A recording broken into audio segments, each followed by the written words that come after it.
Hello বন্ধুরা, সবাইকে স্বাগত আমার শখের রান্নাঘরে। আমি ডালিয়া নিয়ে চলে এসেছি একটা নতুন রেসিপি। সেই রেসিপিটি দেখার জন্য আগে অবশ্যই আমার চ্যানেলটাকে সাবস্ক্রাইব এবং লাইক, কমেন্ট, শেয়ার করে দিও। তো রেসিপিটি হচ্ছে আলু পুরি এবং আলু কষা।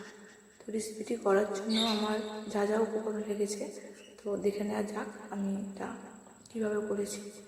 প্রথমে আমি আগে থেকে সিদ্ধ করা আলু, সে আলুটাকে আমি আগে ভালো করে গ্রেট করে নিয়ে তাতে আমি জিরে ও চিলি ফ্লেক্স দিয়েছি।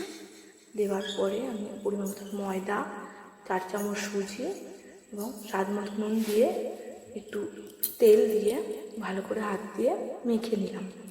মেখে নেবার পরে তাতে গরম জল দিয়ে ময়দার ডোটা আমি করে নেবার পরে তার উপরে তেল দিয়ে ভালো করে 5 মিনিটের জন্য আমি চাপা দিয়ে রাখার পরে আমি লেচি করে নেব।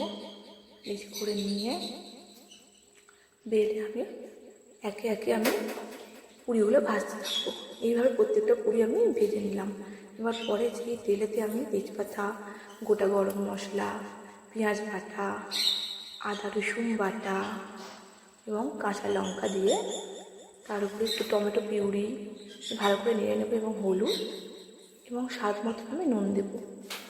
তারপরে আস্তে আস্তে পরে আমি এতে জিরে গুঁড়ো আর ধনে গুঁড়ো দিয়ে ভালো করে নেড়ে নিয়ে অল্প লঙ্কা গুঁড়ো দিয়ে ভালো করে নেড়ে অল্প জল দিয়ে দেবো যাতে না মশলাটা পুড়ে যায় এবং যতক্ষণ না তেল ছেড়ে আসে আমরা নেড়ে তেল ছেড়ে আসবে আগে থেকে সেদ্ধ আলুটা আমি উপর দিয়ে ভালো করে কষিয়ে নেব এবং কষিয়ে নেওয়ার পর তাতে জল দিয়ে ভালো করে কিছু ফোটার পরে একটু সল্প দিয়ে নেড়ে ভালো করে আমি কিছুক্ষণ যেন চাপা দিয়ে রাখবো।